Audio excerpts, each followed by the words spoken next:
ଜୀବନର ଅଙ୍କାବଙ୍କା ରାସ୍ତାରେ ସବୁ ମୋଡ଼ରେ ସେ ମୋର ମନେ ପଡ଼ୁଥିଲା। ସେ ଭାବୁଥିଲା ମୋଠୁ ଦୂରେଇ ଗଲେ ବୋଧେ ମୁଁ ତାକୁ ଭୁଲିଯିବି, ହେଲେ ସେଇଟା ଏତେ ସହଜ ନଥିଲା। ସେ ମୋ ହୃଦୟ ଭିତରେ ସେମିତି ଥିଲା। ଅନେକ ଥର ହୃଦୟ ଭିତରକୁ ତାକୁ ଟିକେ ସାଇଡ୍ କରିବାକୁ ଚେଷ୍ଟା କରୁଥିଲି, ହେଲେ ସବୁଥର ବିଫଳ ହେଇଯାଉଥିଲି। ଜାଣିସାରିଥିଲି ସେ ମୋର ଥିଲା, ଆଉ ଅଛି, ଆଉ ସବୁଦିନ ପାଇଁ ମୋର ହିଁ ରହିବ। ସେ ହୁଏତ ବଦଳି ଯାଇପାରେ, କିନ୍ତୁ ମୁଁ ବଦଳିବା ଏତେ ସହଜ ନଥିଲା। ସମୟ ବଦଳିବା ସହିତ ସେ ହୁଏତ ବଦଳି ଯାଇପାରେ, ହେଲେ ମୁଁ ବଦଳିବା ସମ୍ଭବ ନଥିଲା। ଜୀବନର କେଉଁ ଏକ ମୋଡ଼ରେ କେବେ ଯଦି ସେ ଦେଖା ହେଇଯାଏ, ସେଇ ଭଲ ପାଇବାଟା ସେମିତି ଥିବ ଠିକ୍ ଆଜି ଯେମିତି ତା ପ୍ରତି ସେଇ ଭଲ ପାଇବାଟା ଅଛି। ମୁଁ କ'ଣ ସତରେ ହାରି ଯାଇଥିଲି? ନା, ମୁଁ ହାରି ନଥିଲି କି ସେ ବି ହାରି ନଥିଲା। ଆମକୁ ହାରିବାକୁ ବାଧ୍ୟ କରାଯାଇଥିଲା।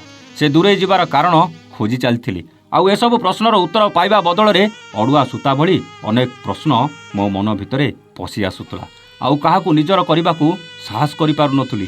କାଳେ ସେ ପୁଣି ମୋଠୁ ଦୂରେଇ ଯିବ। ଏମିତି ତାର ସେ ସ୍ମୃତିକୁ ମନେ ପକେଇ ଆଖିରୁ 2 ଟୋପା ଲୁହ ଆସିଯାଇଥିଲା। ହଠାତ୍ କାହାର ଫୋନ୍ କଲ୍ରେ ମୁଁ ଭାବନା ରାଇଜରୁ ବାହାରି ଆସିଥିଲି। ସେପଟୁ ସେ କହିଲା, ଭାଇ କେମିତି ଅଛ? ମୁଁ କହିଲି, ଭଲ ଅଛି, ଆଉ ତମେ? ସେ କହିଲା, ମୁଁ ବି ବହୁତ ଭଲରେ ଅଛି ଭାଇ। ଆଜି ତମ କଥା ମନେ ପଡ଼ିଗଲା, ଆଉ ଟିକେ କଲ୍ କରି କଥା ହେବାକୁ ଇଚ୍ଛା ହେଲା, ସେଥିପାଇଁ ଫୋନ୍ଟା ଲଗେଇଦେଲି। ହେଲେ ଭାଇ, ତମେ କ'ଣ ମୋତେ ଭୁଲିଗଲଣି କି?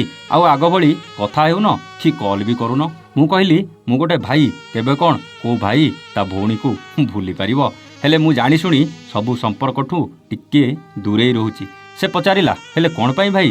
ମୁଁ କହିବା ଆରମ୍ଭ କରିଥିଲି, ସମ୍ପର୍କ ଏମିତି ଏକ ଶବ୍ଦ ଯାହାକୁ ଠିକ୍ରେ ବୁଝି ନପାରି ଏ ସମ୍ପର୍କର ସୂତାଖିଆଟା ସିନା ବାନ୍ଧି ଦିଅନ୍ତି, କିନ୍ତୁ ସେହି ସମ୍ପର୍କର ଡୋରଟାକୁ ମଜବୁତ କରିବା ପୂର୍ବରୁ ତାକୁ ଛିଡ଼େଇ ଦେଇ ସବୁଦିନ ପାଇଁ ଚାଲିଯାଆନ୍ତି।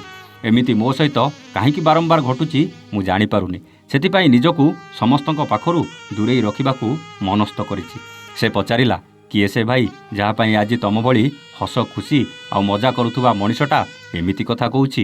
ମୋତେ ଭଲ ଲାଗୁନି ଭାଇ, ହେଲେ ମୁଁ ତ ସେମିତି କେବେ କରିନି। ମୁଁ କହିଲି, ନାହିଁ, ତମେ କରିନ, ହେଲେ କାଲି ନ କରିବ କ'ଣ ମାନେ ଅଛି? ନିଜ ଜୀବନଠୁ ଅଧିକ ଭଲ ପାଉଥିବା ମଣିଷମାନେ ଯେତେବେଳେ କିଛି କାରଣ ନଥାଇ ଦୂରେଇ ଦେଲେ, ହୃଦୟରୁ ଭଲ ପାଉଥିବା ମଣିଷଗୁଡ଼ା ଯେତେବେଳେ କିଛି ଭୁଲ ନଥାଇ ପର କରିଦେଲେ, ଆଉ କାହାକୁ ଭରସା କରିପାରୁନି ରେ। ସେ ମୋ କଥା ଶୁଣି ଟିକେ ଦୁଃଖୀ ହେଇଗଲା ଭଳି ଲାଗିଲା। ମୁଁ ଭାବିଲି, ଆରେ ବେଶୀ କହିଦେଲି ବୋଧେ, ମୋର ୟାକୁ ଏମିତି କହିବାର ନଥିଲା। କଥାକୁ ଅଲଗା ଆଡ଼େ ଡାଇଭର୍ଟ କରିବାକୁ ଚେଷ୍ଟା କଲି, ହେଲେ ସେ ଜିଦ୍ ଧରିଲା, ଭାଇ ସତ କୁହ, ଏ ଭଉଣୀର ରାଣ କ'ଣ ହେଇଛି? ଆରେ ଏତେ ବଡ଼ କଥା କହିଦେଲୁ, ଆଉ ରାଣ ଦେଇଦେଲୁ। ଠିକ୍ ଅଛି, ଶୁଣ, ସେଦିନେ ମୋର ଥିଲା, କେବଳ ମୋ କଥା ଶୁଣୁଥିଲା, ଆଉ ମୋ କଥା ବି ମାନୁଥିଲା। ମୋତେ ନ ପଚାରିଲେ କିଛି ବି କରୁନଥିଲା। ଆମର ଏ ସମ୍ପର୍କ ଏମିତି ଏକ ସମ୍ପର୍କ ଥିଲା ଯାହାକୁ ଦେଖି ଅନେକ ଈର୍ଷା କରିବାକୁ ଲାଗିଲେ। ସେମାନେ ଆଉ କେହି ନଥିଲେ, ନିଜର ଲୋକମାନେ ହିଁ ଥିଲେ। ଅନେକ ଚେଷ୍ଟା କଲେ ଆମକୁ ଅଲଗା କରିବାକୁ। ଅନେକ ଘାତ ପ୍ରତିଘାତ ଭିତରେ ଦିନେ ଆମେ ଦୂରେଇ ଯାଇଥିଲୁ। ଜାଣିଶୁଣି ନିଜଠୁ ଉଭୟଙ୍କୁ ଅଲଗା କରିଦେଇଥିଲୁ। ସବୁ ସମ୍ପର୍କର ମୂଳ ଏହି ଫୋନ୍ ଆଉ ସୋସିଆଲ ମିଡ଼ିଆ ଥିଲା ବୋଲି ସେ ମୋତେ ସବୁଥିରୁ ବ୍ଲକ୍ ବି କରିଦେଇଥିଲା। କାହିଁକି ଜାଣିଛୁ? ଆମର ପବିତ୍ର ସମ୍ପର୍କରେ ଯେଉଁ କଳଙ୍କ ଲାଗିଥିଲା ତାକୁ ଲିଭେଇବା ଏତେ ସହଜ ନଥିଲା, ବରଂ ଭାରି ଯନ୍ତ୍ରଣା ଦେଉଥିଲା। ଆଉ ତାଠୁ ବେଶୀ ଯନ୍ତ୍ରଣା କ'ଣ ଥିଲା ଜାଣିଛ? ଆମ ଏ ବିଚ୍ଛେଦଟା। ସେଦିନ ପ୍ରଥମ ଥର ଅନୁଭବ ହେଲା, କେହି ଜଣେ ଦୂରେଇ ଗଲେ କେତେ କଷ୍ଟ ହୁଏ। ଏମିତି କଷ୍ଟ ଆଉ ଯନ୍ତ୍ରଣା ଭିତରେ ଅନେକ ସମ୍ପର୍କ ମୋ ସହ ଯୋଡ଼ି ହେଇଛନ୍ତି, ହେଲେ ତାକୁ କିନ୍ତୁ ଭୁଲିବା ସମ୍ଭବ ହେଇନି। ଆଉ ଯେଉଁ ଅନ୍ୟ ସମ୍ପର୍କମାନେ ଯୋଡ଼ି ହେଇଛନ୍ତି, କିଛି ଦିନ ପରେ ସେମାନେ ବି ଦୂରେଇ ଯାଇଛନ୍ତି, ଆଉ ବ୍ଲକ୍ ବି କରିଦେଇଛନ୍ତି।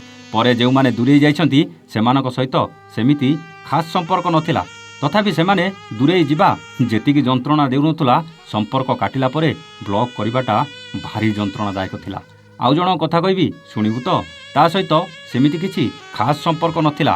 ସୋସିଆଲ ମିଡ଼ିଆରେ ଖାଲି ଯାହା କଥାବାର୍ତ୍ତା ଭିତରେ ନିକଟତର ହେଲା। ଆଉ ରାକ୍ଷୀ ପୂର୍ଣ୍ଣିମାରେ କହିଲା, ଭାଇ ମୋ ପାଇଁ ଗୋଟେ ରାକ୍ଷୀ କିଣି ପିନ୍ଧିଦେବ। ଏ ଭଉଣୀଟା ପାଖରେ ନାହିଁ ତ ଖରାପ ଭାବିବ ନାହିଁ, ନିଜର ବୋଲି ଭାବି ରାକ୍ଷୀଟା କିଣି ପିନ୍ଧିଦେବ। ତା କଥା ଶୁଣି ଦୋକାନ ଗଲି, ଆଉ ରାକ୍ଷୀଟେ କିଣିଲି, ଆଉ ନିଜେ ନିଜେ ହାତରେ ବାନ୍ଧିଦେଲି। ରାକ୍ଷୀ ପୂର୍ଣ୍ଣିମାର ଠିକ୍ 2 ଦିନ ପରେ ଦେଖିଲି ଯିଏ ମୋତେ ରାକ୍ଷୀ କିଣି ପିନ୍ଧିବାକୁ କହିଥିଲା ହଠାତ୍ ମୋତେ ବ୍ଲକ୍ କରିସାରିଥିଲା। ହେଲେ ସେ କାରଣଟା ଆଜି ବି ଖୋଜି ଚାଲିଥିଲି, ଆଉ ଭୁଲ କେଉଁଠି ରହିଲା ଏପର୍ଯ୍ୟନ୍ତ ଜାଣି ବି ପାରିଲିନି। ଏମିତି ଅନେକ ସମ୍ପର୍କ ଅଛି ଯେଉଁ ସମ୍ପର୍କ କିଛି ଦିନ ପରେ ସେମାନେ ତାଙ୍କ ଆଡ଼ୁ ଦୂରେଇ ଦେଇଛନ୍ତି, ଆଉ ଶେଷରେ ମୋ ଅଜାଣତରେ ମୋତେ ବ୍ଲକ୍ ବି କରିଦେଇଛନ୍ତି। ମୁଁ ଭାବିଲି ବୋଧେ ମୋର କାହା ସହ ସମ୍ପର୍କ ରଖିବାକୁ ଯୋଗ୍ୟତା ନାହିଁ। ସେଥିପାଇଁ ନିଜକୁ ସବୁ ସମ୍ପର୍କଠୁ ଦୂରେଇ ରଖିବାକୁ ନିଷ୍ପତ୍ତି ନେଇ ଆଜି ସବୁଦିନ ପାଇଁ ଚୁପ୍ ହୋଇଯାଇଛି। ସେ କହିଲା, ଭାଇ ସମସ୍ତେ ସେମିତି ନୁହନ୍ତି, ଆଉ ମୋର ତମ ପାଖରେ କିଛି ସ୍ୱାର୍ଥ ନାହିଁ ଯେ ସ୍ୱାର୍ଥ ସରିଗଲେ ସମ୍ପର୍କଟା କାଟିଦେବି। ମୁଁ ତମକୁ ଜଣେ ଭଲ ମଣିଷ ହିସାବରେ ଭଲ ପାଏ। ମୁଁ କହିଲି, ଯେତିକି ସମ୍ପର୍କ ମୋଠୁ ଦୂରେଇଛି କ'ଣ ସ୍ୱାର୍ଥ ଥିଲା ମୁଁ ତ ଜାଣିନି, କିନ୍ତୁ ମୁଁ ନିଜଠୁ ଅଧିକ ଭଲ ପାଉଥିବା ତମ ଭଳି ଜଣେ ମଣିଷ ଥିଲା, ତାର କିନ୍ତୁ କିଛି ସ୍ୱାର୍ଥ ନଥିଲା। ସେ କେବେ ଯଦି ମୋ ସହିତ ଦେଖାହେବ ତାକୁ ଆଗ 2 ଚାପୁଡ଼ା ଦେବି, ଆଉ ପଚାରିବି ମୋର ଭୁଲ କେଉଁଠି ଥିଲା। ଯଦି ଅନ୍ୟମାନେ ତତେ ମୋଠୁ ଦୂରେଇ ଯିବାକୁ ପ୍ରୟାସ କଲେ ସେଥିପାଇଁ ମୁଁ କାହିଁକି ଯନ୍ତ୍ରଣା ପାଇବି? ମୋତେ କାହିଁକି କଷ୍ଟ ଦେଲୁ? ଏସବୁ ପ୍ରଶ୍ନ ଯେତେବେଳେ ସେ ଦେଖାହେବ ତାକୁ ମୋର ପଚାରିବାର ଥିଲା। ସେ ମୋ କଥା ଶୁଣି କହିଲା, ଭାଇ ସମସ୍ତେ କ'ଣ ସମ୍ପର୍କର ମୂଲ୍ୟ ବୁଝନ୍ତି କି? ଯଦି ସେମିତି ହୁଅନ୍ତା ତେବେ କେହି କାହାଠୁ କେବେ ଦୂରେଇ ଯାଆନ୍ତେ ନାହିଁ। ବ୍ୟସ୍ତ ହୁଅନି ଭାଇ, ମୁଁ ତମ ସହ କେବେ ସମ୍ପର୍କ କାଟିବିନି। ବାସ୍ ତା କଥା ଶୁଣି ଟିକେ ମୁଡ଼ିକି ହସି ଦେଇଥିଲି। ହେଲେ ସତ କହିଲେ ଆଜିକାଲି ସମ୍ପର୍କ କ'ଣ ପାଇଁ ଏତେ ଜଲ୍ଦି ଭାଙ୍ଗି ଯାଉଛି? ଆପଣଙ୍କ ମତ କମେଣ୍ଟ କରି ନିଶ୍ଚୟ ଜଣାଇବେ। ରହୁଛୁ, ନମସ୍ତେ, ଜୟ ଜଗନ୍ନାଥ।